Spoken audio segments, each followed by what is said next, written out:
Hello, everyone, and welcome to Adaptivities. It's Tuesdays, Tips and Tricks, where we adapt everyday tasks to make your life easier for your loved ones with special needs every second and fourth Tuesday of the month. Like folding clothes made simple and easy, or how to stop using the whole bottle of shampoo, conditioner, and body wash, and cutting nails made easy so your manicures are flawless, and so much more. On our 7th episode, we'll talk about gross motor equipment for your home now that we're in the pandemic. One of my all-time favorites that I use with all my clients is the moon bounce that we use in the basement. It's made for outside, but we use it inside. Next up is one of my favorites, a cool pod swing. It provides regulation and deep pressure. You can hang this in your child's room or in the playroom.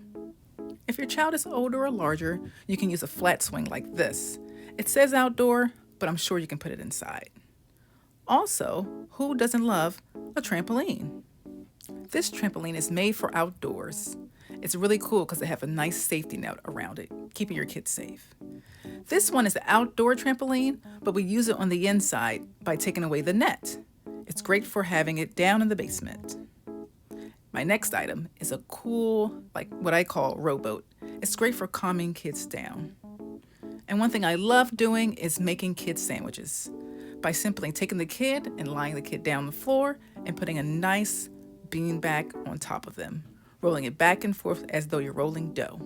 And last but not least is a Pogo Stick. Very safe that you can use outside to hop around. We hope this was helpful. You can find the link to purchase below. Hope to see you again in 2 weeks. You can follow us on Adaptivities 2 on Facebook, Instagram, and Twitter. Don't forget to like, share, and subscribe. See you later. Bye.